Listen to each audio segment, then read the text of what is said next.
சிறப்புரையாற்ற உள்ளார்கள். அம்மையார் அவர்கள் கோபிச்செட்டிப்பாளையம் மனவளக்கலை மன்றத்தினுடைய பேராசிரியர். யோகாவில் டிப்ளமோ, அட்வான்ஸ் டிப்ளமோ படித்துள்ளார்கள். 98 மனவளக்கலை பயிற்சியை பெற்றார். 2000 அருள்நிதியானார். 2004 துணை பேராசிரியர், 2008 பேராசிரியர். மேலும் அம்மா அவர்கள் முழு நேரமும் மனவளக்கலையில் சிறப்பாக தொண்டாற்றி வருகிறார்கள்.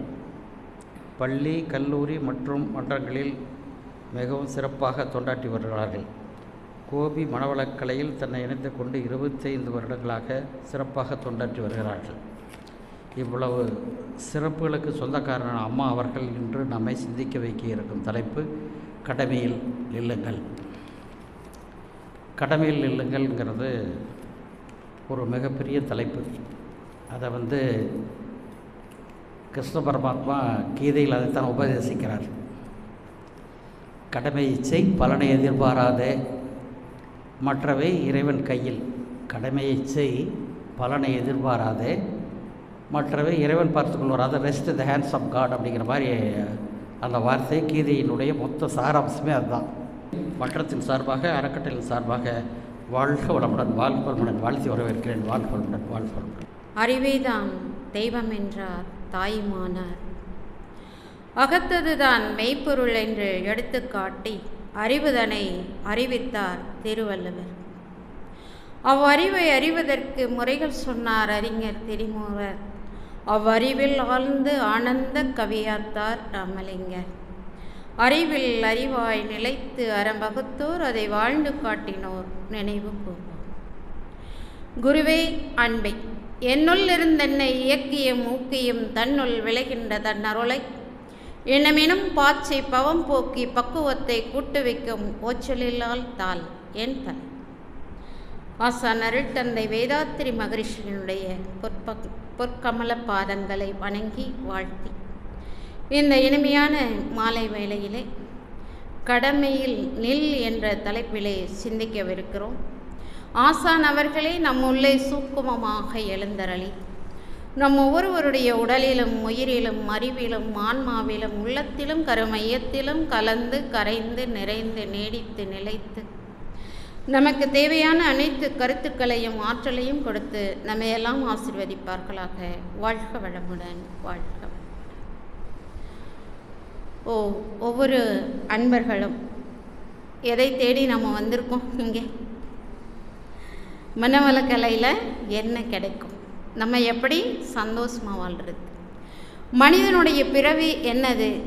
எப்பவுமே நம்முடைய வாழ்க்கை நிறைவாக ஆனந்தமாக இருக்கணும்னு நினைக்கிறோம். ஆனால் எல்லாரும் அப்படி வாழ்கிறோமா?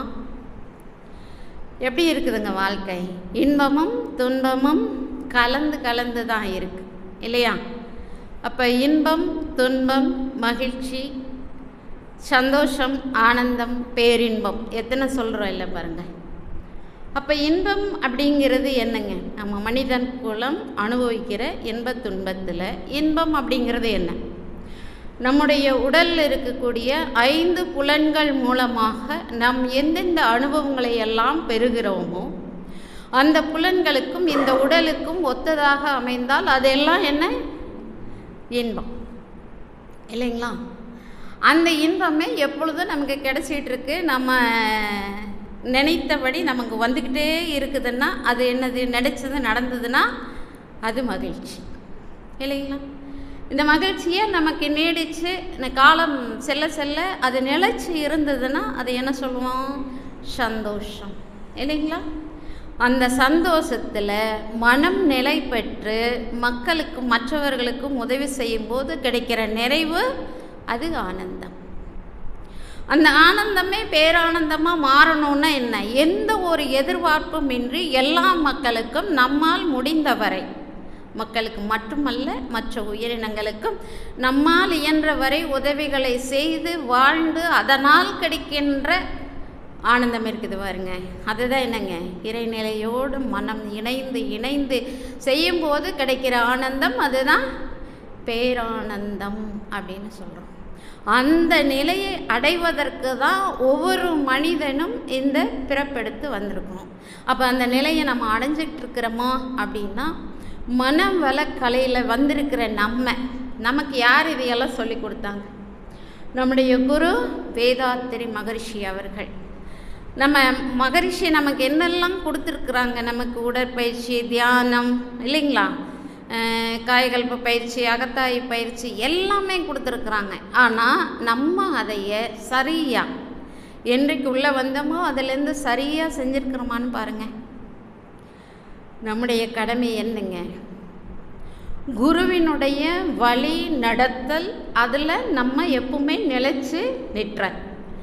எல்லாரும் இருக்கீங்களா என்னன்னு எனக்கு தெரியாது, இருப்பீங்க நம்புகிறேன் இல்லைங்களா. ஆனால் நான் பயிற்சிக்கு வந்தப்போ நான் இருந்த நிலையில் என்னால் அதை என்ன பண்ண முடியலைன்னா தினம் தினம் அதையே கடைப்பிடிக்க முடியாத சூழல் நிறையா இருந்துச்சு.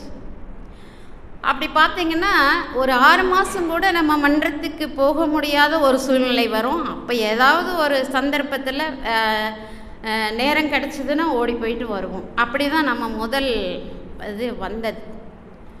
நம்ம கேதிசாமி ஐயாவை எப்போ சந்தித்தோமோ, அவர் எப்போ 2ஆம் நிலை அகத்தாய்வு எங்களுக்கு வந்து எடுத்தாரோ, அதுலேருந்து என்னாச்சுன்னா இந்த பயிற்சி விடக்கூடாதுங்கிற ஒரு உறுதி அப்போ தான் வந்தது. அது வரையில என்னங்க, நாங்களும் சாதாரண மனுஷி தான், வர்றோம்மா, நமக்கு எதை தேடி வந்தோம் அது கிடைக்குதா, ஓகே, அப்படி தான் இருந்துச்சு.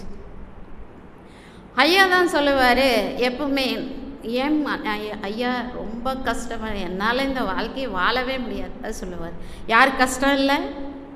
இந்த உலகத்தில் பிறந்த ஒவ்வொரு மனிதனும் கஷ்டப்பட்டுட்டு தான் இருக்கான். ஏதாவது ஒரு சிக்கலில் மாட்டிக்கிட்டு துன்பப்பட்டுக்கிட்டு தான் இருக்கான். யாருக்கு கஷ்டம் இல்லை? உனக்கு மட்டும்தான் தனியாக வந்துச்சா? அதெல்லாம் கிடையாது. நீ ஏன் துன்பப்படுறீன்னா நீ கொண்டு வந்த பதிவு. அப்போ அதை என்ன பண்ணணும்? கொண்டு வந்த பதிவை தொண்டாற்றித்தான் கழிக்கணும். அதுக்கு நீ என்ன பண்ணணும்? பயிற்சியை முறையாக செய்யணும், அருள் நிதியாகணும். உன்னுடைய வேலை, உனக்கு கொடுத்த கடமை என்னவோ அதில் கரெக்டாக போயிட்டே இருந்தேன்னா உன்னுடைய தேவை என்னமோ அதை இறை நிறைவேற்றி வைக்கும். இறைவனே தான் யாராக வந்திருக்கான்? குருவாக வந்திருக்க. அப்போது அந்த குரு உன்னோடு கலந்திருக்கும்போது உனக்கு என்ன துன்பம் வந்துடும்னு கேட்பார். அப்போ அதுக்கப்புறம்தான் நம்மளுக்கு கொஞ்சம் என்னாச்சுங்க, ஓ சரி, இதில் ஏதோ விஷயம் இருக்குது. நம்ம உள்ளே வந்தப்போ நோய் தீரணும், அதுக்காக அந்த கஷ்டத்தை போக்குறதுக்காக தான் வந்தோம். அதுக்கப்புறம் நம்ம அந்த உடற்பயிற்சியெல்லாம் முறையாக செய்து அப்புறம் தியானம், அப்புறம் பார்த்திங்கன்னா கிட்டத்தட்ட ஒரு 2-3 வருஷம் கொஞ்ச நாள் வருவேன், அப்புறம் நிற்பேன், வருவேன், நிற்பேன். ஏன்னா அந்த கடமையில் நில்ன்ற அந்த நிலைக்கு, அந்த கடமையை செய்யறதுக்கு நான் வர்றதுக்கு முன்னாடி எனக்கு என்னென்னா நிறைய வினைப்பதிவுகள் இல்லைங்களா. என்னுடைய கணவர் துரியதாவும் எடுத்துக்கிட்டு வந்தேன், இங்கே கை கால் வராமல் அன்கான்சியஸில் மயக்கத்தில் கிடக்கிறார். அப்போ அவரே காப்பாற்றி நம்ம கூட்டிகிட்டு வந்து 1 வருஷம் பார்க்கும்போது என்னுடைய பையன் அவனுக்கு உயிர் போகிற நிலையில் ஹாஸ்பிட்டலில் கொண்டு போய் அட்மிட் பண்ணுறோம். துரிய தவத்தினுடைய வேலை என்ன பண்ணி இருக்குதுன்னா, உள்ளே இருக்கிற பதவியெல்லாம் ஐயா நான் கேட்டதா, ஐயா கிட்ட தான் நான் ரொம்ப பேசுவேன். அப்போ ஐயாவை கேட்டேன், ஏன் உள்ளே வந்தால் எல்லா கஷ்டமும் தீருன்னு சொன்னீங்களே, நான் உள்ளே வந்ததுக்கப்புறம் என் கணவருக்கு இவ்வளோ இதாகிடுச்சு, என் பையனுக்கு இப்படி ஆயிடுச்சு, நான் என்ன செய்கிறது? வினைப்பதிவு அவ்வளோ கொண்டு வந்திருக்க. யார் கொடுத்தது? சஞ்சீதம், நம்மளுடைய முன்னோர் கொடுத்த வினைப்பு. அப்போ எப்படி கலையும் அப்படின்னா, நீ உள்ளே வந்திருக்க, அப்போ அடுத்தவர்கள் மூலியமா உனக்கு துன்பத்தையும் கஷ்டத்தையும் கொடுத்து தான் எது பண்ணும்? அந்த பதிவுகளை போக்கும் இறையாற்றல். ஆகவே பொறுத்துக்கொள். எவ்வளோ நமக்கு தேவையோ அத்தனையும் ஐயா சொல்லுவார். அப்போது அந்த நிலையில் அதைய கடந்து வர ஒரு 4-5 வருஷம் ஆகிப்போச்சுன்னு வச்சுக்கோங்களேன். இருந்தாலும் அப்பப்போ இடையில நம்ம 2000 ஆசிரியர் பயிற்சிக்கு போனோம். 2004 15 நாள் அங்கேயே தங்கி படிக்கிற மாதிரி எங்களுக்கு துணை பேராசிரியர் பயிற்சி. அங்கேயும் எனக்கு அந்த வினைப்பதிவு என்ன பண்ணலைங்க, விடலை. எனக்கு ஒரு சின்ன பிரச்சனையெல்லாம் பெரிய பிரச்சனை தான். என்னென்னா கர்ப்பப்பை பிரச்சனை. அப்போது இந்த டைம் அப்படிங்கிறது எனக்கு எப்போ வரும், போகும், நிற்கும் தெரியாது. அந்த மாதிரி ஒரு சூழல். இங்கேருந்து தான் நான் சுத்தமாகி குளிச்சுட்டு போகிறேன். 15 நாள் அங்கே தங்கணும். ஓகே, பரவாயில்ல, 15 நாள் பயிற்சி நிறைவாக பண்ணிட்டு வந்துடுவோன்னு நினச்சிட்டு போனேன். அங்கே போனால் 4 நாளில் மறுபடியும் வந்துச்சு. மழையாக கொட்டுன்னு கொட்டுது. நமக்கு அங்கே போய் என்ன பண்ணுறதுனே தெரியாது இல்லைங்களா? அந்த மாதிரி ஒரு சூழலில் அங்கே இருந்து நான் அழுதேன். தயவு செஞ்சு என்னை அனுப்பிச்சிருங்க, என்னால் முடியாது. ஆனாலும் அங்கே அந்த குரு என்ன பண்ணார், அப்படியெல்லாம் ஒன்று விட முடியாது இருன்னு சொல்லி 15 நாளும் இருக்க வச்சு பயிற்சி முடித்து அதுக்கப்புறம் வந்து அதை சரி பண்ணணும். அப்போது நமக்கு ஒரு குரு நம்முடைய உயிர்கலப்பில் வந்திருக்கிறாங்கன்னா என்ன அர்த்தம்? அவருடைய உயிர்கலப்பு தான் நமக்கு இவ்வளோ தூரம் நம்ம கொண்டு வந்திருக்குதே ஒழிய வேறு ஒன்றும் இல்லை. எல்லாவற்றையும் நம்ம இந்த சமுதாயத்திலிருந்தும் இயற்கையிலிருந்தும் தான் பெற்றுக்கிட்டு இருக்கிறோம் இல்லைங்களா? அப்போ அந்த குருவினுடைய உயிர்கலப்பு நம்ம என்ன பண்ணுதுங்க, தூய்மைப்படுத்துது. அப்போது இந்த வழி வழியாக வந்த பதிவுகளினுடைய சாரம் இந்த பிறவியில் என் மூலியமாக இந்த உடல் எடுத்ததனுடைய பிறவியின் நோக்கத்தை அடைவதற்கு ஒரு கருவியாக என்னை கொண்டாந்து இந்த பதிவையெல்லாம் கழிக்க வைக்குது. கடைசியாக நான் உணர்ந்து கொண்ட ஒரு உண்மை, சரிங்களா? அப்போது அந்த இயற்கையோடு ஒட்டி வாழ்வதற்கு கூட நமக்கு தெரியாது இல்லைங்களா? அவ்வளவு கல்வி அறிவெல்லாம் நம்மளுக்கு கிடையாது. எங்கள் அப்பா அம்மாவும் ஒன்றும் படித்தவங்கெல்லாம் கிடையாது. எல்லாம் விவசாயம் வேலை சூப்பராக செய்வேன். மற்றது எதுவும் எனக்கு என்ன பண்ணாதுங்க, தெரியாது. அப்படி வந்த எனக்கு இதுக்குள்ளே உட்கார்ந்து இந்த மாதிரி ஒரு சிந்தனைகளை கேட்கவும் பேசவும் ஒரு வாய்ப்பை அளித்திருக்குதுன்னா அது இயற்கையினுடைய ஒத்துழைப்பு எல்லாம் நடக்குமா? இயற்கை ஒத்துழைக்கிறதுனா யாரோட உதவி வேணும்? குருவினுடைய உதவி வேணும். அப்போது எல்லாவற்றையும் நாம் எங்கிருந்து பெற்று இருக்கிறோம் என்றால் இந்த சமுதாயத்தில் இருந்து தான். குழந்தையாக பிறந்ததிலிருந்து நம்ம வளர்வதற்கு தேவையான உணவு, உடை, இருப்பிடம், போக்குவரத்து வசதிகள், நாம் வாழ்வதற்கு தேவையான அனைத்து பொருளாதாரம் அத்தனையும் நமக்கு எங்கே கிடச்சிருக்குதுங்க. சமுதாயம் இல்லாமல் நம்ம என்ன பண்ண முடியாது, வாழவே முடியாது. ஒரு டம்ளர் தண்ணி வேணும்னா கூட ஒரு சமுதாயத்தில் இருக்கிற மக்களினுடைய உதவி இல்லாமல் வாழ முடியாது. அதனால தான் மகரிஷி சொல்லுவாங்க, ஒரு பிடி உணவில் உலக ஒற்றுமையை கண்டிடு அப்படின்னு சொல்லுவாங்க. ஏன் அந்த ஒரு பிடி உணவில் எவ்வளோ விஷயம் இருக்குது, எத்தனை பேர்த்தினுடைய உழைப்பு இருக்குது, கோடிக்கணக்கான மக்களினுடைய அறிவை நாம் வாங்கி சாப்பிட்றோம். ஆனால் நம்ம அதை என்ன பண்ணிட்டோம், மறந்துட்டோமா அல்லது உணர்வு நமக்கு தெரியலையான்னு தெரியல. தெரியாமல் நிறைய பேர் இருக்காங்க. உணர்ந்து நாம் என்ன பண்ணுறது இல்லை, இப்போ அதையெல்லாம் வேஸ்ட் பண்ணுறதில்லை. எப்படியானாலும் என்ன பண்ணுவோம், இன்னமும் சில பக்கம் என்ன இருக்குதுங்க, வாயில் வச்சு பார்த்தா அந்த உணவு ருசி இல்லைன்னா இதை யார் சாப்பிடுவா, தூக்கி வெளியே போடுங்க. அப்போ என்ன அறிவு இல்லை அப்படின்னா இத்தனை பேர்த்தின் மக்களினுடைய உழைப்பை படுத்தலாமா? இந்த உணவு கிடைக்காம எத்தனை மக்கள் இருக்கிறாங்க உலக நாடுகளில். தண்ணி கிடைக்காம, சாப்பாடு கிடைக்காம, உடை கிடைக்காம, இருப்பிடம் கிடைக்காம மக்கள் கஷ்டப்பட்டுட்டு இருக்கும்போது நமக்கு இந்த உணவாவது கிடைச்சதேன்னு சந்தோஷப்பட்டுட்டு அந்த இறைவனுக்கும் இந்த சமுதாயத்துக்கும் இயற்கைக்கும் நன்றி சொல்ல கடமைப்பட்டிருக்கிறோம். அப்போ குழி இருக்கிறோமா? நினச்சி பாருங்கள். நமக்கு இவ்வளோ பயிற்சி கிடச்சிருக்குது இல்லையா? இந்த உடலை நல்லா வச்சுக்கிறதுக்கு உடற்பயிற்சி அவர் எவ்வளோ கஷ்டப்பட்டிருப்பார் இதை கொண்டு வருவதற்கு. 40 ஆண்டு காலம் தன்னுடைய இளமை காலம் முழுவதையும் இந்த மனவளக்கலையில் கொடுத்துருக்கிற நம்முடைய உடற்பயிற்சி, காயகல்ப பயிற்சி இல்லையா, தியான பயிற்சி, இதையெல்லாம் யார் முதல் செஞ்சு பார்த்தது? அவரே தான் செஞ்சார். விஞ்ஞானிகளும் மருத்துவர்களும் மற்ற கண்டுபிடிப்புகளை புதுசாக கண்டுபிடிக்கிறவங்களுக்கும் வேறு ஒரு பொருள் தேவைப்படும். ஆனால் நம்ம மகரிஷிக்கு என்ன தேவைப்பட்டுச்சுங்க? அவருடைய உடல், அவருடைய அறிவு, அவருடைய மனம், இதுதான் தேவைப்பட்டுச்சு. அப்போது அதை வச்சு செஞ்சு பார்த்து அவர் செய்யும்போது எவ்வளவு கஷ்டப்பட்டிருப்பார். நம்ம என்னைக்காவது யோசிச்சு பார்த்தீங்களா? ஒரு அந்த கண் பயிற்சி வடிவமைச்சு அவர் செஞ்சு பார்த்து அதை கடைசி நிமிஷத்துக்கு கொண்டு வர வரையிலும் அவர் பயிற்சி செய்து பார்த்ததுனால தான் அவருடைய கண்ணை கண்ணாடி போடுற நிலைக்கு வந்துச்சான். அப்படின்னீங்கன்னா எவ்வளோ கஷ்டப்பட்டிருப்பார். நமக்கு இந்த மக்களுக்கெல்லாம் கொடுக்கணும்னு அவருக்கு ஏதாவது தேவையா, ஏதாவது எழுதி கொடுத்துருந்தோமா? கிடையாது. ஆனால் என்னங்க, அந்த குழந்தை தெய்வீக குழந்தை இல்லைங்களா? அவங்க அப்பா அம்மாவுக்கு அவர் யார்? 8வது குழந்தை, தெய்வீக குழந்தை. எத்தனையோ மக்களினுடைய எண்ணங்களை நிறைவேற்றுவதற்கு, மக்களுடைய வாழ்க்கையிலே ஒரு நிலையான சந்தோஷத்தை கொண்டு வருவதற்கு இயற்கையாக கொண்டு வந்த ஒரு தெய்வீக குழந்தை தான் யாருங்க? மகரிஷி. ஒரு 8 வயசில் அவரை சிந்திக்க தொடங்கி இருக்கிறாருன்னா, நம்ம என்ன காலேஜ் போகிற பிள்ளைங்களுக்கு சோறு ஊட்டிக்கிட்டு இருக்கிறோம். அவர் கேட்டார். அண்ணம்மா அவர் என்ன பண்ணார்?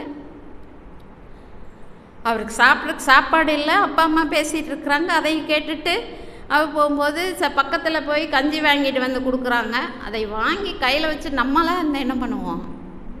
பசியில் படப்படன்னு குடிச்சிருப்போம். அவர் என்ன பண்ணார்?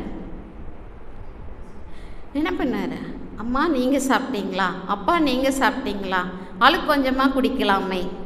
அந்த வார்த்தை நம்ம இடத்துல வருமா? இன்றைக்கி நீங்கள் குழந்தைகிட்ட ஏதாவது வாங்கிட்டு போய் கொடுத்து பாருங்களேன், நீங்கள் கொஞ்சம் எடுத்துக்கோங்கன்னு ஏதாவது சொல்லுதான்னு பாருங்கள். வாங்கின உடனே வாயில் வச்சு அதை சாப்பிட்டு அப்படி தானே.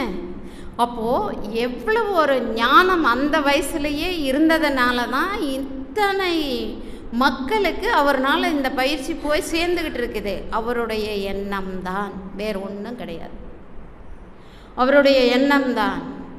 முதல்ல அவருக்கு அந்த உடற்பயிற்சி செய்து கொஞ்ச நஞ்ச பதிவுகள் இருந்ததையெல்லாம் உடற்பயிற்சி மூலம்தான் அவர் கழிச்சிருக்கிறார். அப்படி தானே சொல்லியிருக்கிறார் நமக்கு.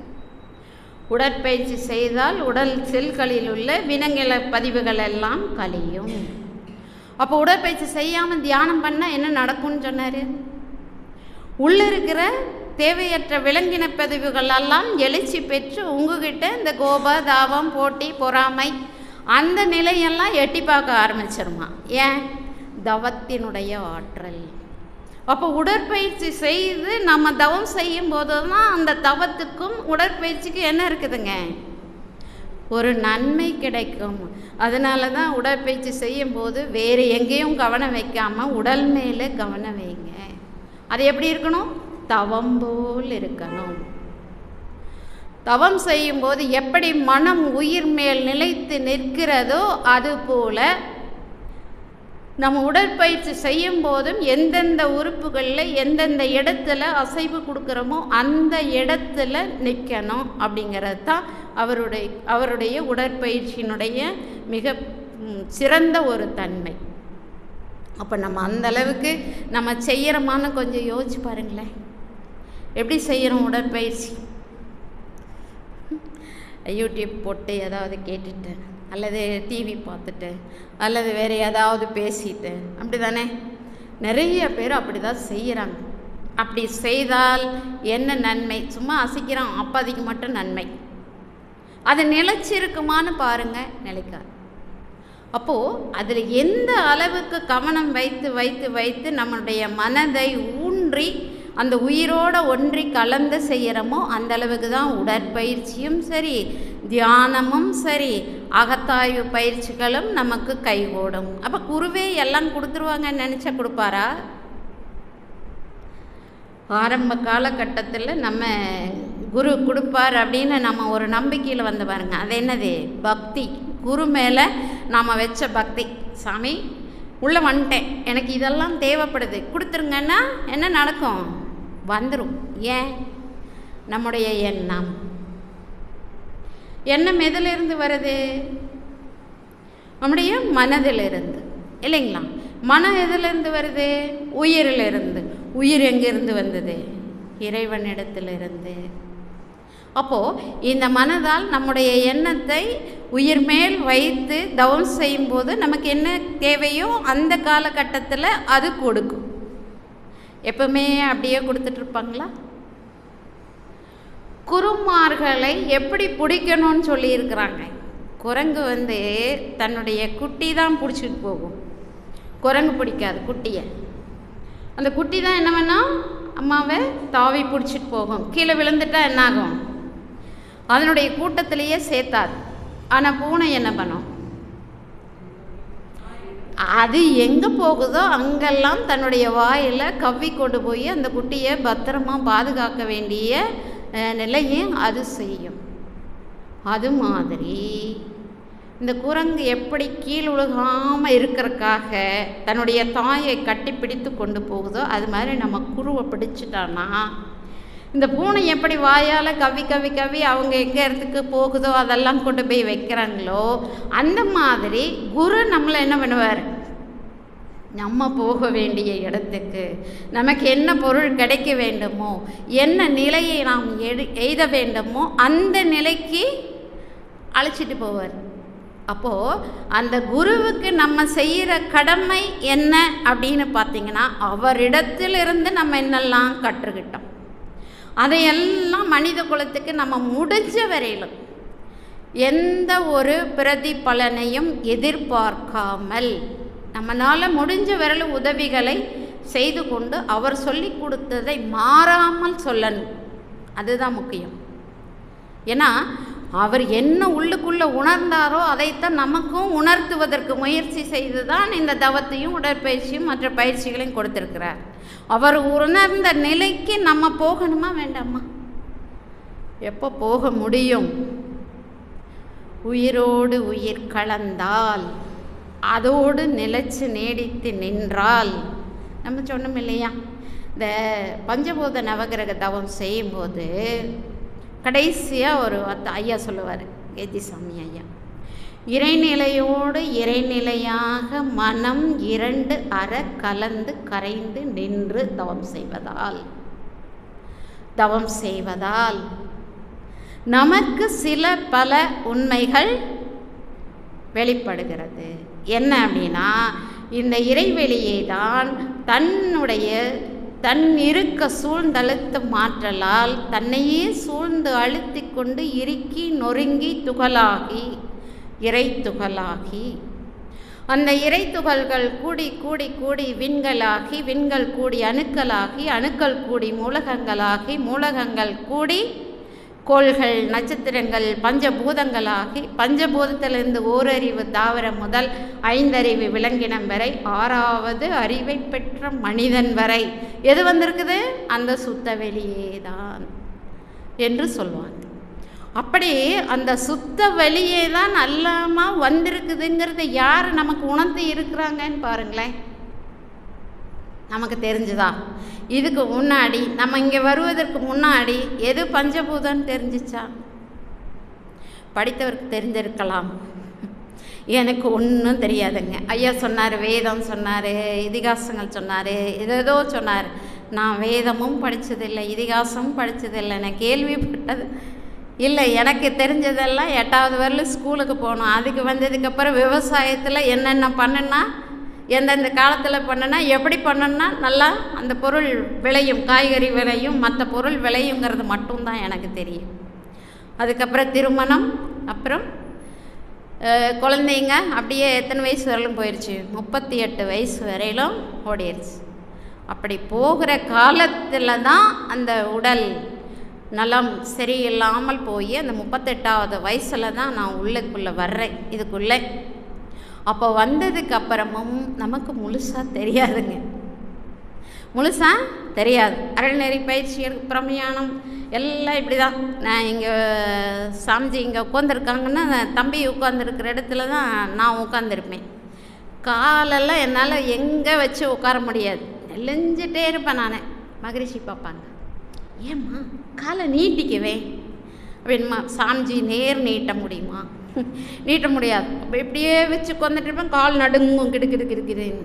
பரவாயில்ல நீட்டு, அதெல்லாம் ஒன்றும் தப்பு கிடையாது. உனக்கு முடியலன்னா நீ நீட்டி உட்காரு, இல்லைன்னா என்ன உன்னுடைய கவனம் அங்கேயே போச்சுன்னா நான் சொல்கிறது ஏறாது அப்படின்னு மகரிஷியை சொல்லுவாங்க.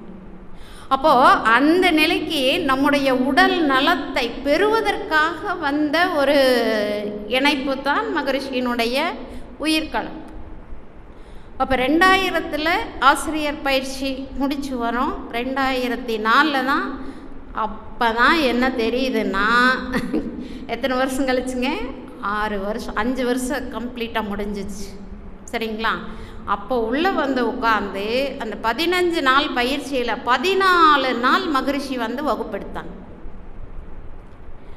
ஒரே ஒரு நாள் மட்டும் வரல, மழை ரொம்ப, அவருக்கு கொஞ்சம் சளி இருந்தது, அதனால் என்ன பண்ணல, அந்த அன்னைக்கு மட்டும் வரல. 14 நாளும் மகரிஷி வந்து உட்காந்து அந்த கிளாஸை அவர் நடத்துகிறத பாருங்கள். 1 மணி நேரம் தான் பேசணும்னு சொல்லி கூட்டிகிட்டு வருவாங்க. உமாமா வந்து அப்படியே நிற்பாங்க, அந்த இடத்துலையே நிற்பாங்க. 1 மணி நேரம் ஆயிடுச்சுன்னா இப்படி மகரிஷி எங்கேயும் பார்க்க மாட்டார், அப்படியே உட்காந்து அவரோட என்ன நடத்தணுமோ அதை பேசிக்கிட்டே இருப்பார். அப்போ தாங்க புரிஞ்சுது மனவளக்கலைன்னா என்ன, இந்த பயிற்சினா என்ன, இதனால் கிடைக்கக்கூடிய நன்மை என்ன, இதனால் மனித குலத்துக்கு என்ன வரப்போகுது அப்படிங்கிறது அந்த 15 நாள் பயிற்சியில் தான் என்ன கிடச்சிதுங்க, அந்த உண்மை தெரிஞ்சது. அதுக்கப்புறம் தான் நம்ம என்ன பண்ணுறோம் அப்படின்னா இந்த பயிற்சிகளையே கவனிக்க ஆரம்பித்தோம். அது வரல என்னங்க, வர்றோம் போகிறோம், வீட்டு பிரச்சனை, அந்த பிரச்சனை, இந்த பிரச்சனை, மனுஷன் அதுலேயே ஓடிட்டுருக்குதே ஒழிய போய் உட்காந்தா ஒன்றும் இல்லை. அப்போது இந்த அளவுக்கு ஒரு மனிதனை மாற்ற முடியும் என்று சொன்னால் அந்த இறையறிவு உள்ளே இல்லாமல் குரு நம்மளை மாற்ற முடியுமா? இந்த இயற்கையினுடைய நியதியை பாருங்களேன். அது மகரிஷி ஒரு பாடல் சொல்லியிருப்பாங்க இல்லையா, கல்லும் மரமும் மௌன நிலையில் நின்று கடமை தவறாது செயலாற்றும் போது சொல்லும் கருத்தும் உடைய மனிதனேனோ சுகங்கெட்டு சமூகத்தை மறுக்க வேண்டும். அல்லும் பகலும் ஆசை ஒழிக்கவென்று பேராசை பெற்ற மனிதன் எப்படி வாழ்கிறான்னா, பேராசையோட அல்லும் பகலும் ஆசை ஒழிக்கவென்று நினச்சான். ஆனால் என்ன பண்ணுறான், ஒழிக்க முடியல. ஏன் சுகங்கெட்டு சமூகத்தை மறக்க வேண்டும் கேட்குறார். அல்லல் படும் மனிதர்களே வாருங்கள். எதுக்கு? கருத்தவம் ஒன்றே போதும். எதை பெறுவதற்கு? ஞானம் பெறுவதற்கு. அப்போ கல்லும் மரமும் பேசுச்சா? இல்லை. மரம் பேசலை, செடி பேசலை, கொடி பேசலை, மண் பேசலை, பாறை பேசலை. ஆனால் அதனுடைய வேலையை அது என்ன பண்ணுச்சுங்க, சரியாக செய்தது. ஒரு விதையை போட்டால் அது முளைச்சி அந்தந்த காலத்தில் வேலை வந்து அது எந்த காலத்தில் பூ பூக்கணும், எப்போ காய் காய்க்கணும், அது எந்த சுவையில் கனியை கொடுக்கணும், அது கொடுத்துதா? ஏதாவது எதிர்பார்ப்பு இருந்துதா? ஆனால் மனிதன் மட்டும் என்ன பண்ணுறோம், எல்லாத்தையும் எதிர்பார்க்குறோம். எதனிடத்துல இருந்து? ஒரு தாய் தந்தையர்னா ஒரு குழந்தைகிட்ட இருந்து எதிர்பார்க்குறோம். எது வரல, பெருசாக வரல நம்ம வளர்த்துவோம். அவன் ஒரு வேலைக்கு போயிட்டா அவங்ககிட்ட இருந்து நமக்கு என்னை எப்படி காப்பாற்றுவேன், நீ எப்படி வச்சுக்குவேன், நான் உன்னை எப்படியெல்லாம் வளர்த்தேன், நீ எனக்கு என்ன பண்ணின, போயிருதா? எதிர்பார்ப்பு வந்துருச்சுங்களா? அப்போ மரம் ஏதாச்சும் எதிர்பார்த்துச்சா? இல்லை. அதுக்கு என்ன பண்ணுது, இயற்கையாக மண்ணிலிருந்து என்னத்தை எடுக்குதுங்க, சத்தை எடுக்குது. சூரிய வெளிச்சத்திலிருந்து ஆற்றல் எடுக்குது, காற்றிலிருந்து ஆற்றல் எடுக்குது, மலையிலிருந்து நீரை எடுக்குது. தன்னுடைய அத்தனை பாகங்களையும் வளர்த்து அது என்ன பண்ணுது, மனிதனுக்கும் மற்ற உயிரினங்களுக்கும் உணவாக மாறி பயன் தருது. ஒரு வேரிலிருந்து, ஒரு இலையிலிருந்து, ஒரு பட்டையிலிருந்து, ஒரு குச்சியிலிருந்து, ஒரு காயிலிருந்து, ஒரு பூவிலிருந்து அத்தனையும் மனித குலத்துக்கும் மற்றவர்களுக்கும் பயன்பட்டு கொண்டு இருக்கிறது. அது ஏதாவது எதிர்பார்த்துச்சான்னா இல்லை. கல் எதிர்பார்த்துச்சா? கல்லை நம்ம இதுக்கெல்லாம் பயன்படுத்துகிறோம். அதனால தான் மகரிஷி சொன்னாங்க, கல்லும் மரமும் ஒன்று நிலையில் நின்று. நம்ம வீடு கட்டுறதுக்கு பயன்படுத்துகிறோம், வாசல் படிக்கு பயன்படுத்துகிறோம், எதுக்கும் பயன்படுத்துகிறோம். ஏன்? அதுக்குள்ளே ஒரு சிலை ஒளிஞ்சு கொண்டிருந்தது பார்த்துக்கங்க. யார் கண்டுபிடிச்சாங்க? மனிதனுடைய 6வது அறிவு அந்த கல்லை எப்படி செதுக்கினால் அழகழகாக சிற்பங்கள் செய்ய முடியுமோ அப்படியெல்லாம் செய்து அதற்கு ஒரு பேரை வைத்து அதை நாம் இறைவன் என்று கொண்டாடணுமே. பக்தி மார்க்கத்தில் இருக்கும்போது வந்துச்சா இல்லையா? எத்தனை விதமான சாமிகள் எல்லாம் எதில் செஞ்சங்க? எல்லாம் கல்லில் தான். அப்போ அந்த கல்லுக்குள்ளே நான் இருக்கேன் வந்து பாருன்னு இறைவனை ஏதாச்சும் கூப்பிட்டான்னா? ஒன்றும் பண்ணலை, அது பாட்டுக்கு கிடந்தது. நம்ம மனித அறிவை கொண்டு 6வது அறிவை வச்சுக்கிட்டு இந்த இதையை எப்படி செதுக்குனா இது ஒரு சிற்பமாக வரும், இதையே சிலையாக வடித்து வைத்தால் எத்தனை மனிதர்களுக்கு பக்தி மார்க்கத்தின் மூலமாக வாழ்க்கை நெறியை உணர்த்த முடியும் என்று கண்டுபிடிச்சாங்க பாருங்க. ஞானம் என்பது முதல்லையே வந்துருமா? கிடையாது. பக்தி மார்க்கத்தில் ஊறி ஊறி ஊறி போய் அதிலையே திளைச்சு நிற்கிறாங்க பாருங்க. அப்போ கடைசியாக தான் எங்கே வரும்? மகரிஷி மாதிரி ஒரு சிலருக்கு, விவேகானந்தர் மாதிரி ஒரு சிலருக்கு, ரமண மகரிஷி மாதிரி ஒரு சிலருக்கு அது சின்ன குழந்தையிலேயே வந்திருக்கலாம். எல்லா மனிதர்களுக்கும் வருவதற்கு வாய்ப்பு இல்லை. ஏனென்றால் நம் முன்னோர்கள் செய்த வினை பதிவு வித்தின் வழியாக உள்ள வந்து கருமையத்தில் என்ன பண்ணியிருக்குது? ஸ்டோர் ஆகிருக்கு. எவ்வளோ பெரிய மூட்டைன்னு தெரியாது, ஒவ்வொருத்தரும் வச்சுருக்குறோம். யாருக்கிட்டையுமே இல்லைன்னு சொல்ல முடியாது, அந்த அளவுக்கு வச்சுருக்குறோம் இல்லைங்களா? அப்போது அதையெல்லாம் நம்ம போக்குறதுக்கு முதல் கொண்டு வந்தது எது? பக்தி மார்க்கம்தான். நீ இதை நம்பு, உனக்கு நல்லது நடக்கும், அந்த நம்பிக்கை தான். அதுக்கப்புறம் தான் நம்ம வந்தோம். எதுக்கு? கொஞ்சம் கொஞ்சமாக அதில் திளைச்சி யாரோ மூலியமாக யாரோ செய்த புண்ணியம், நம்ம முன்னோர்கள் செய்த நல்வினை பதிவு நம்முடைய கருமையத்தில் கொஞ்சமாவது இருக்க போகத்தான் இங்கே வந்து உட்காந்துருக்கேன். இந்த பவானியை சுற்றி இன்றைக்கி எத்தனை மக்கள் இருப்பாங்க? இன்றைக்கி பங்குனி உத்திரம் வேறு இல்லையா? எத்தனை மக்கள் இருப்பாங்க. ஆனால் நாம் எத்தனை பேர் இங்கே உட்காந்துருக்குறோம்? இந்த குடிப்பினை குருவினுடைய அந்த சச்சங்கம் கேட்பதற்கும் நமக்கு ஒரு கொடுப்பினை இல்லாமல் உள்ளையெல்லாம் வந்து யாரும் உட்கார முடியாதுங்க. அவ்வளோ சீக்கிரமாக வந்துட முடியுமா? வரவே முடியாது. அப்போது நம்ம கடமை என்ன அப்படின்னு பார்த்தா, மகரிஷியினத்திலிருந்து பெற்றதையும் இந்த இயற்கையிலிருந்து பெற்றதையும் நாம் என்றும் மறவாமல் இருக்க வேண்டும். அப்போ நன்றி கடன் அப்படின்னு ஒன்று இருக்குது. எதுங்க நன்றி கடன்? எதை நாம் பெற்றோமோ அதை திருப்பி கொடுப்பது. சின்ன குழந்தையிலிருந்து நமக்கு உணவை கொடுத்தது யார்? ஒரு தாய் நம்மை பெற்றெடுத்தாள் என்று சொன்னால் அந்த தாயினுடைய கருப்பையிலே நம்ம உருவான காலத்திலே இல்லைங்களா, நம்ம என்ன பண்ணணும்? அம்மாவினுடைய உடம்பில் இருக்கக்கூடிய சத்து பொருள், அவர்கள் சாப்பிட்ட அந்த சாப்பாட்டினுடைய 7 தாதுக்களில் சுத்தமான சத்து எல்லாம் உறிஞ்சி எடுத்து உடலை வளர்த்துக்கிட்டோம். எத்தனை மாதம்? 9 மாதம். 270 நாள் ஆனதுக்கப்புறம் அம்மாவை வலிக்க துடிக்க வச்சு வெளியில் வந்து இந்த உடலை வெளியே கொண்டு வந்தோம் இல்லையா? அதுக்கப்புறம் சும்மா இருந்தோமா? என்ன பண்ணுங்க? அம்மாவனுடைய ரத்தம்தான் எதுவாக மாறுச்சு? பாலாக மாறுச்சு இல்லையா?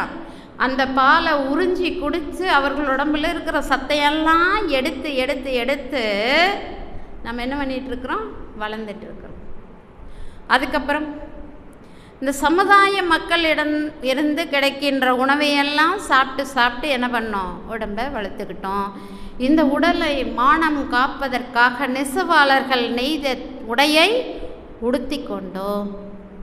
பொற்களில் செய்து கொடுத்த நகையெல்லாம் போட்டு நம்மை அழகு பார்த்தாங்க. அப்படி தானே? கொலுசு, இடுப்புக்கு அரைனா இல்லைங்களா, ஒவ்வொன்றும் போட்டாங்க இல்லையா? வசதி படித்தவர்கள் கழுத்துக்கு போட்டாங்க, கைக்கும் போட்டாங்க, காதுக்கும் போட்டாங்க, எல்லாத்துக்கும் போட்டாங்க. வசதி இல்லாதவர்கள் அவங்களால முடிஞ்ச வெள்ளி கொலுசு அந்த மாதிரி போடுவாங்க. அதில் கூட நீங்கள் எத்தனை பேருக்கு உழைப்பு இருக்குதுன்னு பாருங்கள். அந்த வெள்ளி எங்கே இருக்குதுன்னு கண்டுபிடிக்கணும், அந்த தங்கம் எங்கே இருக்குதுன்னு கண்டுபிடிக்கணும். அதுக்கு ஒரு அறிவு நுட்பம் வேணும். அதை கண்டுபிடிச்சி எடுத்து சுத்தம் பண்ணணும், அப்புறம் வடிவமைக்கணும். அது எப்படி வடிவமைத்தால் எப்படி பண்ணுன்னா அந்த நகையை உருவாக்க முடியும் அப்படிங்கிற சிந்தனை யாருக்கு இருக்குது? மற்ற விலங்குகளுக்கு இருக்கா? 6வது அறிவு படைத்த மனிதனுக்கு. அதை தான் இன்னைக்கு வந்து நம்ம விஞ்ஞான வளர்ச்சியினுடைய உச்சத்தில் இருக்கிறோம்.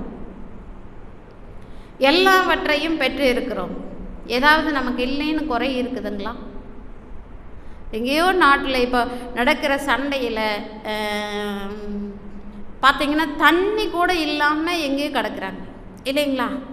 தண்ணி இல்லாமல், சாப்பாடு இல்லாமல், போட்டுக்கிறதுக்கு துணி இல்லாமல், சின்ன சின்ன கோவணங்களை உடுத்தி கொண்டு உடம்பெல்லாம் ஒட்டி போய், கண்ணெல்லாம் ஒட்டி போய், எலும்புகளெல்லாம் வெளியே துருத்தி கொண்டு எத்தனையோ மக்கள் வாழ்ந்துட்டுருக்குறாங்க.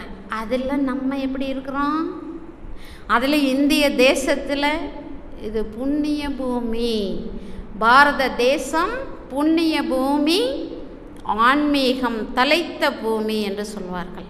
அந்தளவுக்கு ஒரு அற்புதமான ஒரு நாட்டில், பாரத நாட்டில், அதுவும் தமிழ்நாட்டில், குறிப்பாக மகான்கள் பிறந்த நாட்டில், நம்முடைய வேதாத்திரி மகரிஷி பிறந்த இந்த நாட்டில், அவர் வாழ்ந்த காலத்தில் அவருடைய பயிற்சிகளை எல்லாம் எடுத்துக்கொண்டு செய்து கொண்டு நாம் வாழ்ந்து கொண்டு இருக்கிறோம் என்று சொன்னால், நம்முடைய கர்மயத்தில் கொஞ்சமாவது புண்ணிய பதிவு இருந்தால் தான்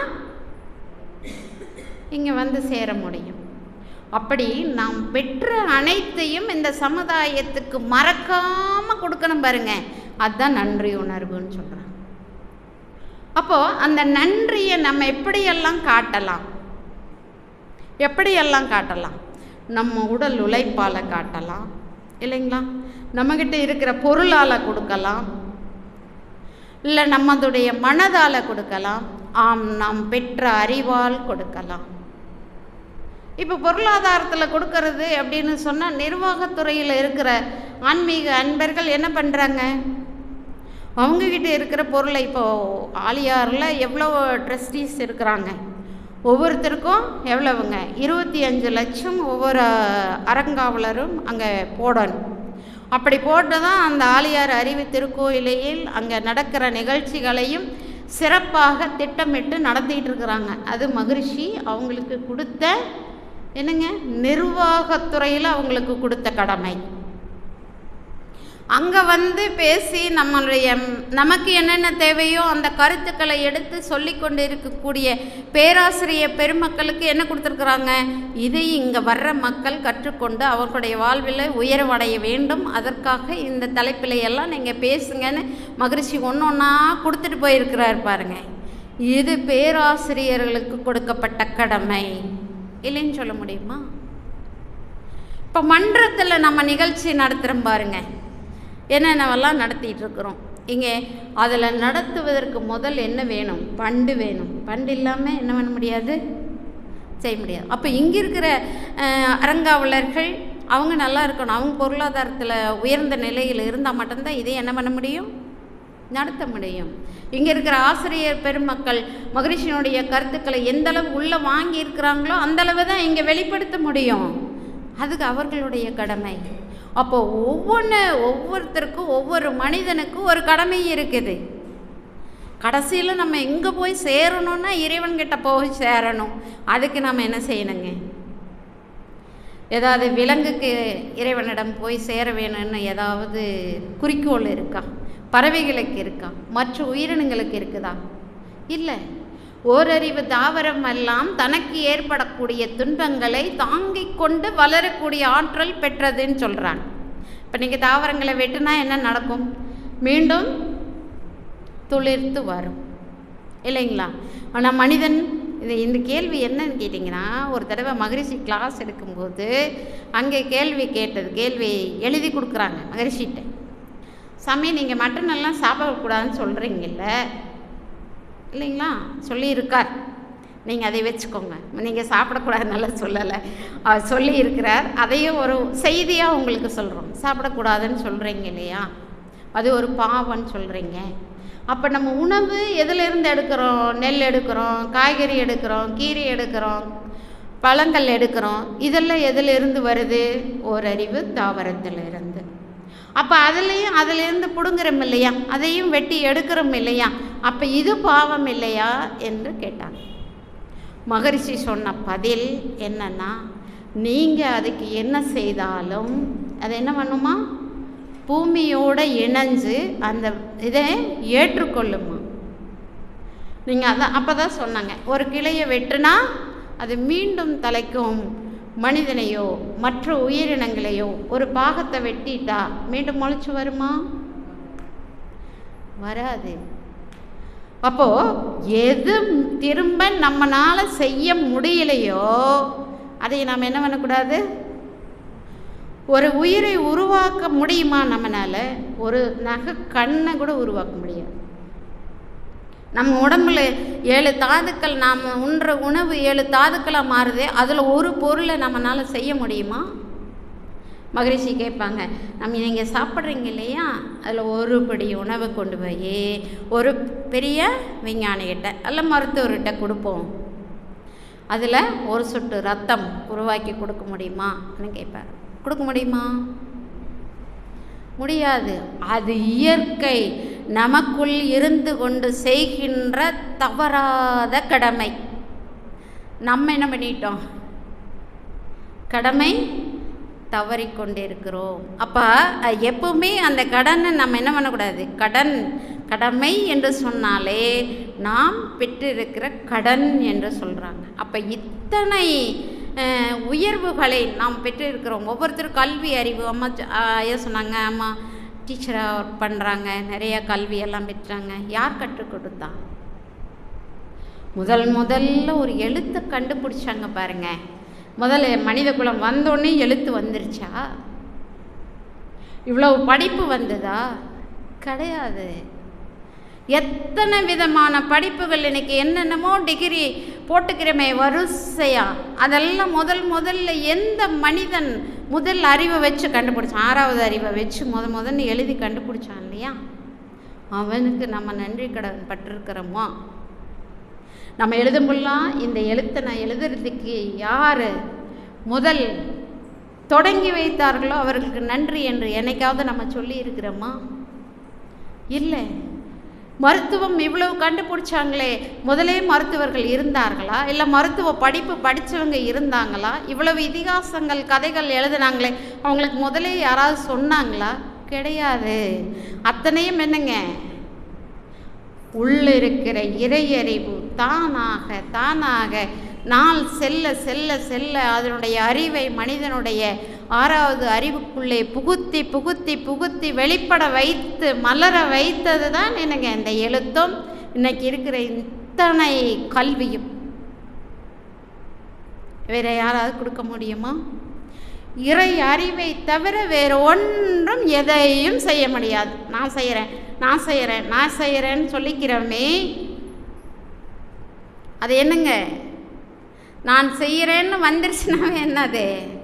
நமக்குள்ளே இருக்கக்கூடிய ஆணவம் தலை தூக்க ஆரம்பிச்சிருதுன்னு அர்த்தம். நான் எதையும் செய்யலை, எல்லாம் யார் செய்கிறா? இறைவன் தான் செய்கிறார். அந்த இறைவனோடு இணைந்த குரு தான் நமக்கு இதையெல்லாம் சொல்லி கொடுக்குறாரு.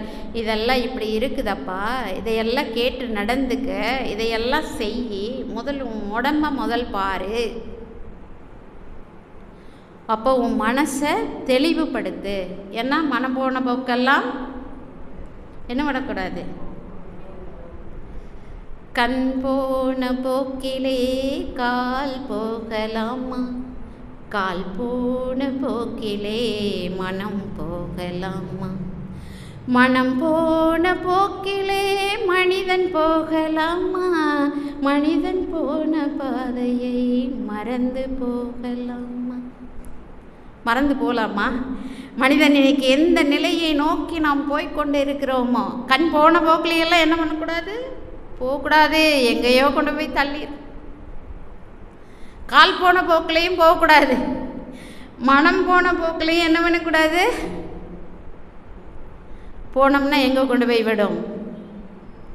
தேவையில்லாத இடங்களில், தேவையில்லாத சர்ச்சைகளில், தேவையில்லாத செயல்களில் நம்மை கொண்டு போய் விடும். சரிங்களா? அப்போது அதுக்கு தான் நம்ம என்ன சொல்கிறது, இந்த மனவளக்கலைக்கு உள்ளே வந்துட்டோம்னா முழுக்க மகரிஷியினுடைய பாதங்களை என்ன பண்ணிக்கணும்? கெட்டியாக பிடிச்சிடும். அவர் இருக்க விரல் தொட்டு கும்பிடுறது கூட யாருக்கும் அனுமதி கிடையாது. ஏன் விழ வேண்டான்னு சொன்னாங்கன்னு ஒரு நிகழ்ச்சி ஒரு பேராசிரியர் சொன்னார். ஏன்னா நம்ம தொட்டு கும்பிடும்போது எல்லாரும் கைகளில் நகத்தை கரெக்டாக வச்சுருக்க மாட்டோம். சரியா? இல்லை அவசரத்தில் போய் மகரிஷி பாதத்தை தொட்டுறணும் நம்ம குருவை நம்ம தொட்டு பார்த்துடணுன்னு அப்படியே போய் வேகமாக தொடுறாங்க பாருங்க. அந்த மாதிரி ஒரு தடவை தொட்டப்போ மகரிஷியினுடைய காலை ஒருவருடைய நகம் கிழிச்சு பிளட்டு வந்துருச்சான். அதுலேருந்து என்னது, யாருக்கெல்லையும் விழக்கூடாது என்பது, யாரும் காலில் விழக்கூடாது என்பதை அப்போ தான் கொண்டு வந்தாங்க. அப்போது அதை பாருங்க, அவர் என்ன செஞ்சுக்கிறாரு, தவம் செய்து தன்னுடைய உடலே எதுவாக மாறிடுச்சு, பஞ்சு போல் ஆயிடுச்சு, பறக்கிற மாதிரி ஆயிடுச்சு. அப்போ அந்த உடலில் நம்ம கொண்டு போய் கையை வச்சு, நம்ம கையை எப்படி இருக்கு, கல் மாதிரி இருக்கு. அதுக்கு அவர் ஒரு பாரமாக அவர் நினைக்க மாட்டார். இருந்தாலும் நம்முடைய கடமை என்னங்க, பார்த்தா போதும். என்ன சொல்லுவார், கண்ணை பாரு, அவ்வளோதான். சர்டிஃபிகேட் வாங்கும்போது கண்ணை பார்த்தால் போதும், குருவினுடைய ஆற்றல் உங்களுக்கு ஆட்டோமேட்டிக்காக வரும். ஒன்று வேணாங்க, அவர் இப்போ இல்லை, உடல் மறைஞ்சு போச்சு. மகரிஷியினுடைய ஃபோட்டோ இருக்கு இல்லையா, அவருடைய கண் அப்படியே வெளிச்சிட்டு இருக்கிறாரு இல்லையா, இந்த கண்ணை பாருங்களேன். எனக்கு உடலில் ஆற்றல் குறைவாக இருக்குது, என்னமோ மாதிரி இருக்குது சாமி, நீங்கள் ஆற்றலை கொடுங்களேன் அப்படின்னு சொல்லிட்டு கண்ணை முடிச்சு அவரோட கண்ணவே பார்த்துட்டு இருங்க. எப்படி வரும், அலை அலையா வந்து நம்ம உடம்புல ஒவ்வொரு செல்களிலும் நிறைவதை உணர்வாக பெற முடியும். கொஞ்ச நேரத்தில் என்ன ஆயிரும், அந்த சோர்வெல்லாம் போயிடும். இதெல்லாம் உண்மையாக நடந்த நிகழ்ச்சி, நடந்துட்டு இருக்குது. நிறையா பேர்த்துக்கு நடக்குது, எனக்கும் நடந்துச்சு. அதே என்னுடைய அனுபவத்தை தான் நான் பேச முடியும். என்னுடைய அனுபவம் இல்லாமல் நான் என்ன பண்ண முடியாது, பேச முடியாது. அப்போ எல்லா அனுபவத்தையும் அவர் தான் கொடுத்துக்கிட்டு இருக்கிறார். உள்ளே இருந்து எல்லா அனுபவத்தையும் அவர் தான் கொடுத்துட்ருக்கிறார். அப்போ அனுபவிச்சதை சொல்வதற்கு நாம் ஏன் தயங்கணும்? கேஜி சாமி ஐயா சொல்லுவாங்க, முதல்ல மகரிஷி பார்க்க போகிறாங்க, பார்த்தோன்னே பிடிச்சிச்சு. அடுத்த தடவை போகிறாங்க, கோவிந்தசாமி, அவர் பேர் வந்து கோவிந்தசாமி. கோவிந்தசாமி இங்கே வா. அவர் உட்காந்துருந்தது ஒரு கட்டில்ல. இங்கே வா அப்படின்னு பக்கத்தில் உட்கார வச்சுட்டு கையை அப்படியே தொட்டாராம். ஐயாவுக்கு என்ன நடந்ததுன்னே தெரியலையாம். எப்படி இருந்துச்சு, ஒரு மின்சாரம் பாஞ்சதை போல் உடல் முழுவதும் ஒரே செகண்டில் அந்த அலை அடிச்சுதான். என்ன ஒரு பாக்கியம், என்ன ஒரு பாக்கியம் இல்லைங்களா? இந்த குருவினுடைய கலப்பு, அதில் விழுந்தவர் தான் அவர். குருவை விட்டு என்ன பண்ணலை, அசையவே இல்லை. அதே மாதிரி ஒரு நிகழ்ச்சி எனக்கு நடந்துச்சு ஐயா கிட்ட. அதாவது ரொம்ப கஷ்டம். அவர், என் பையன் எல்லாரும் நோயாளி, நானும் சிரமத்தில் இருக்கேன். பொருளாதாரம் ரொம்ப அடிபட்டு போய் உட்காந்துருக்கோம். என்ன பண்ணுறேன்னு தெரியல. ஐயா கிளாஸுக்கு வந்தார், பொறுப்பாசிரியை கூட்டிகிட்டு போய் இது மாதிரி கமலவேணிமா ரொம்ப சிரமத்தில் இருக்கிறாங்க, ஏதாவது செய்யணும், நீ வீட்டுக்கு கூட்டிகிட்டு வா அப்படின்ட்டு போயிட்டார். அப்போது வீட்டுக்கு கூட்டிகிட்டு போனாங்க. போய் நான் அங்கே வீட்டில் உட்காந்துருக்குறோம். ஐயா வந்தாங்க, சரி உட்கார். அவர் சேரில் உட்கார்ந்தார். எனக்கு கீழெல்லாம் உட்கார முடியாது, அவ்வளோ கால் வலி இருந்ததுன்னு வச்சுக்கோங்களேன். உட்காரன்னு சொன்னார். என்ன தெரியல, உட்காந்துட்டேன். அவர் கண்ணை யாரும் அவ்வளோ சீக்கிரமாக பார்த்துட முடியாது, அவ்வளோ தீட்சண்யமாக இருக்கும். கண்ணை பாருன்னா என்னால் பார்க்கவே முடியல. கண்ணை பார்த்தா கண்ணீர் அப்படியே கடன்னு கொட்டுது, பார்க்கவே முடியல. பாருங்கிறாரு. எனக்கு அழுக தான் பொங்கி வருது. அழுகாத, கண்ணை பாரு அப்படின்னாரு. சரிங்கய்யா. அப்போ பார்க்குறோம், மெதுவாக அப்படியே பார்க்குறோம். என் காலை தொடுனார். 2 காலும் அப்படி வச்சிருக்கிறாரு, 2 கையும் வை அப்படின்னாரு. அவ்வளோதாங்க தெரிஞ்சிச்சு. அந்த மகரிஷிக்கு எப்படி ஐயாவுக்கு கிடைச்சதோ அந்த மாதிரி ஒரு உணர்வு இந்த உடம்புல என்ன ஆச்சுன்னே தெரியல, சாக்கடித்த மாதிரி ஒரு நிலை கிடைச்சு. அப்போ அந்த உயிர் கலப்பு என்பது ஒரு மனிதனை எவ்வளவு தூரம், எவ்வளவு பதிவுகள் இருந்தாலும் கழிக்கிறதுக்கு உதவியாக இருக்குதுன்னா ஏன் நம்ம அவரை பிடிக்கக்கூடாதுன்னு கேட்குறேன். பிடிங்க, மானசீகமாக பிடிங்க. யாருக்கு என்ன கஷ்டம் இருந்தாலும் அவருடைய பாதங்களை தொட்டு பிடிக்கிற மாதிரி நினச்சி பாருங்களேன். ஏன்னா எண்ணம் தானே எல்லாத்துக்கும் காரணம். எண்ணம் எழும் இடம் ஒரு புள்ளியாகும், அது இயங்கி முடியும் அளவோ அகண்டாகாரமாக உள்ள சுத்த வெளி விரலும் போகுங்க. அப்போ அவர் காலை நம்ம பிடிக்க முடியாதா? நினச்சி பாருங்க, எல்லாமே எண்ணம் தானே. அப்போ அந்த மனதின் தன்மை அங்கே போய் அவரை பிடிச்சா என்ன நடக்குது? இருந்த இடத்துல இருந்து பிடிக்கலாம், இருந்த இடத்துல இருந்து அவரோட பேசலாம். நமக்கு ஒரு கஷ்டம் வந்ததுன்னா பேசுங்க அவர் கூட.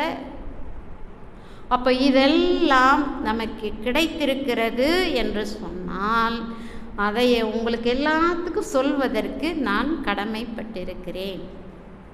அதுபோல ஒவ்வொருத்தரும் தாங்கள் அடைந்த நிலையை அடுத்தவர்களுக்கு சொல்லி அவர்களுக்கு ஒரு ஊக்கம் கொடுத்து இதுக்குள்ளே கொண்டு வந்து அவர்களுடைய பதிவை கழிப்பதற்கு நாம் ஒரு கருவியாக இருக்கணும். அதுதான் நம்ம கடமை, அதுதான் நம்ம குருவுக்கு செய்யக்கூடிய கடமை. எந்த இடத்துலையும் நாம் அதிலிருந்து என்ன பண்ணக்கூடாது? பின் வாங்கக்கூடாது. எப்படி இந்த இயற்கையில் இருக்கிற அத்தனையும் இறைவனுடைய கட்டுப்பாட்டில் இருந்து கொண்டு இயங்கிக் கொண்டு இருக்கிறதோ அதுபோல் மனவளக்கலை மன்ற அன்பர்கள் அனைவரும் குருவினுடைய அந்த உயிர் களத்தோடு இணைந்து இருந்து செயலாற்றக்கூடிய திறமையை நாம் வளர்த்து கொண்டு வாழணும். அதை அடுத்தவர்களுக்கும் சொல்லிக் கொடுக்க வேண்டும். நாமும் நம்முடைய வாழ்க்கையில் செயல்படுத்த வேண்டும். நமக்கு கொடுக்கப்பட்டிருக்கின்ற அந்த கடமைகளை தவறாமல் செய்வது தான், அதிலேயே நிலைத்திருப்பது தான், நீடித்திருப்பது தான் கடமையில் நில் என்று மகரிஷி சொல்கிறார். அப்போ என்னைக்கு நம்ம என்ன பண்ணக்கூடாதுங்க? தவறக்கூடாது. சரிங்களா? அந்த கல்லும் மரமும் எப்படி தன்னுடைய கடமை தவறாது செயலாற்றுகிறதோ அதுபோல சொல்லும் கருத்துமுடைய மனிதனாகிய நாம் நமக்கு குரு கொடுத்த அனைத்து பயிற்சிகளையும் செய்து நம்முடைய வாழ்க்கையில் நம்ம உடல் நலம், நீலாயில், நிறை செல்வம், உயர்ப்புகள், மெய்ஞானம் பெற்று ஓங்கி வாழ்கிறோமே, நம்முடைய கர்மயத்தை தூய்மைப்படுத்தி கொள்கிறோமே, அதுக்கு நன்றி கடனாக நாம் அவரிடம் பெற்ற அனைத்தையும் மற்றவர்களுக்கும் எந்தவித எதிர்பார்ப்பும் இல்லாமல், சொந்த பந்தம் என்று இல்லாமல், உலக மக்கள் அனைவருக்கும் யாராருக்கு முடியுதோ அத்தனை பேருக்கும் கற்றுக் கொடுப்பது தான் நம்முடைய கடமை. அதில் நாம் நிலைச்சிருக்கணும், நீடித்திருக்கணும் என்று கேட்டுக்கொண்டு இந்த அருமையான வாய்ப்பினை கொடுத்த பவானி மனவளக்கலை மன்ற அறக்கட்டளைக்கும் அதை ஏற்பாடு செய்த ஐயா அவர்களுக்கும் பூபாலன் ஐயா அவர்களுக்கும் இந்த வரையிலும் வந்து என்னுடைய இந்த உரையை கேட்ட உங்கள் அனைவருக்கும் என்னுடைய நன்றி கலந்த வணக்கங்களையும் வாழ்த்துக்களையும் கூறி இந்த சிற்றுரையை இற்றோடு நிறைவு செய்து கொள்கிறேன். இது ஏதாவது தவறு இருந்தால் மன்னிச்சுக்கோங்க. வாழ்க வளமுடன். எனக்கு என்னுடைய அறிவுக்கு எது எட்டியதோ அதை சொல்லியிருக்கேன். வாழ்க வளம். வையகம் வாழ்க வளமுடன். சான்றோர் பெருமக்களே, இருபால் பையன்பர்களே, இதுகாரும் 1 மணி நேரத்திற்கு மேலாக கடமையை செய் என்ற தலைப்பிலே மிக சிறப்பாக சிறப்புரையாற்றிய பேராசிரியரை வாழ்த்தி, கலந்து கொண்ட உங்களையும் வாழ்த்தி இன்றைய கூட்டத்தை நிறைவு செய்வோம். அம்மையார் அவர்கள் வெளியூர் செல்ல வேண்டியிருக்கிற காரணத்தினால் 8 மணிக்கு மேலே போக முடியாது. அதனால் இன்றைக்கி நேரத்தில் சொற்பொழிவை முடிக்க வேண்டிய கட்டாயத்துக்கு ஆட்பட்டிருக்கிறது. எனவே அம்மையாரை வாழ்த்துவோம். பேராசிரியர் கமலவேணி அம்மையார் அவர்கள் வாழ்க வளமுடன், அவர்களது அன்பு குடும்பம் வாழ்க வளமுடன், அவர்களது அருள் தொண்டு வாழ்க வளமுடன், அவர்களது பொருளாதார மேம்பாடு வாழ்க வளமுடன். இன்று மாலை கூட்டுத்தவத்தில் கலந்து கொண்ட இருபால் மெய்யன்பர்கள் அனைவரும் வாழ்க வளமுடன், அவர்களது அன்பு குடும்பம் வாழ்க வளமுடன், அவர்களது அருள் தொண்டு வாழ்க வளமுடன், அவர்களது பொருளாதார மேம்பாடு வாழ்க வளமுடன், வாழ்க வளமுடன், வாழ்க வளமுடன். உலக நல வாழ்த்து. உலகமெல்லாம் பருவமழை ஒத்தபடி பெய்யட்டும், உழவரெல்லாம் தானியத்தை ஒப்புடனே பெருக்கட்டும், பல தொழில்கள் புரிகின்ற பாட்டாளி உயரட்டும், பகுத்துணர்வில் தொகுத்துணர்வு பண்பாட்டை உயர்த்தட்டும், கழகங்கள் போட்டி வகை கடத்தாட்சி நடக்கட்டும், கல்லாமை கடன் வறுமை கலக்கங்கள் மறையட்டும். நலவாழ்வை அளிக்கும் மெய் ஞான ஒளி வீசட்டும். நம் கடமை அறவாழ்வின் நாட்டத்தே சிறக்கட்டும். நம் கடமை அறவாழ்வின் நாட்டத்தே சிறக்கட்டும். நம் கடமை அறவாழ்வின் நாட்டத்தே சிறக்கட்டும். வாழ்க வையகம், வாழ்க வையகம், வாழ்க